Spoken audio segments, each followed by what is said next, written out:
So, what if the key to a completely new life wasn't found at the top of a mountain, but at the absolute bottom of a pit?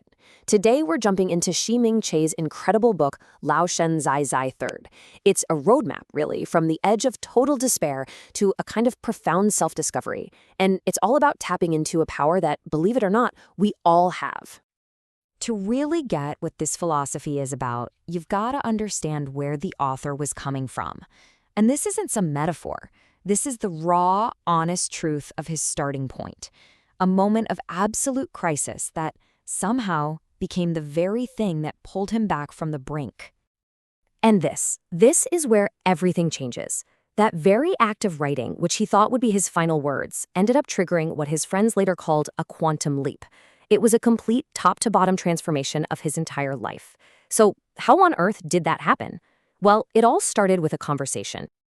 You see, the whole book is written as a dialogue between the author and God. But hold on, this is not the kind of conversation you might be imagining. The book really pushes you to rethink who, or maybe what, you're actually talking to when you're looking for answers. So that's the million-dollar question, isn't it?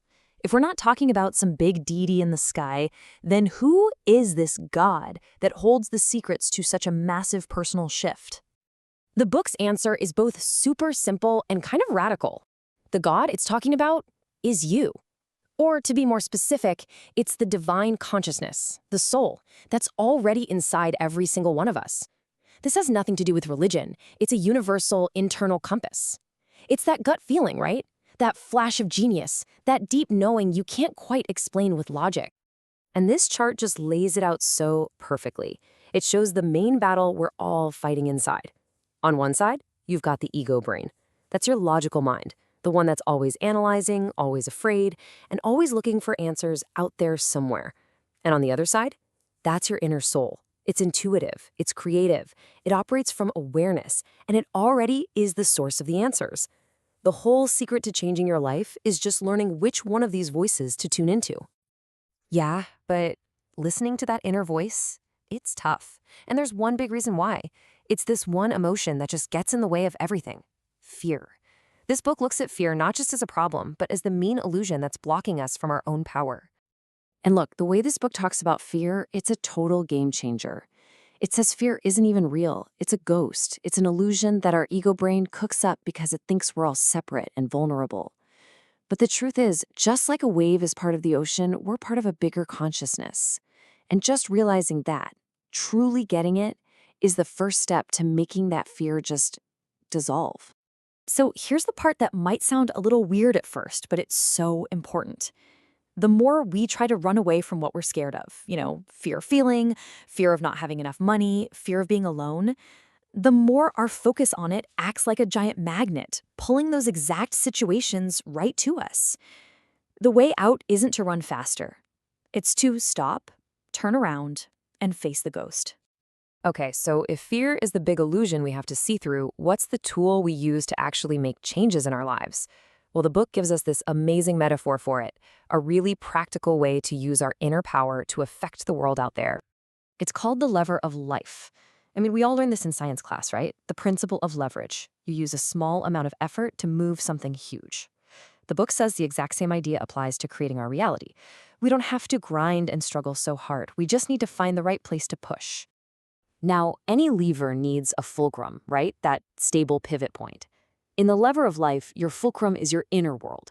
It's your why. It's your core beliefs, your deepest values, the things you know to be true in your bones.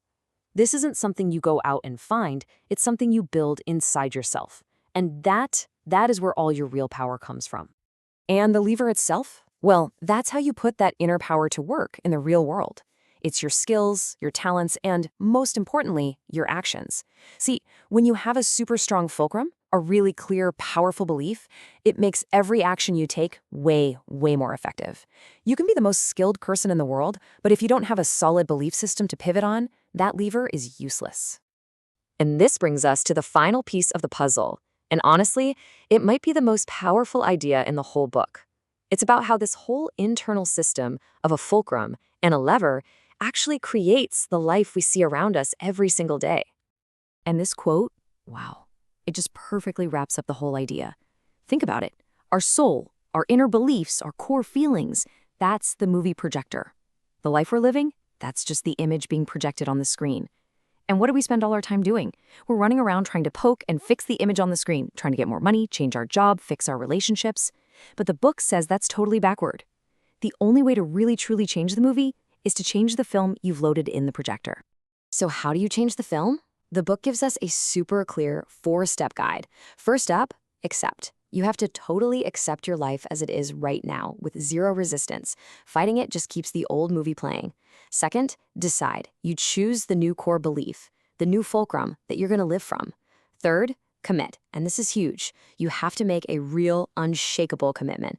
The book is very clear. There's no trying here. You're all in. And finally, number 4, act. You use your lever. You take action that is 100% in line with that new belief you just committed to. And that kind of leaves us with this one last really big question to think about. If our whole life, our outer world, is just a projection of what's going on inside of us, that means we're the ones in the projection booth. We get to choose the story. So the only question left is, what film are you choosing to play?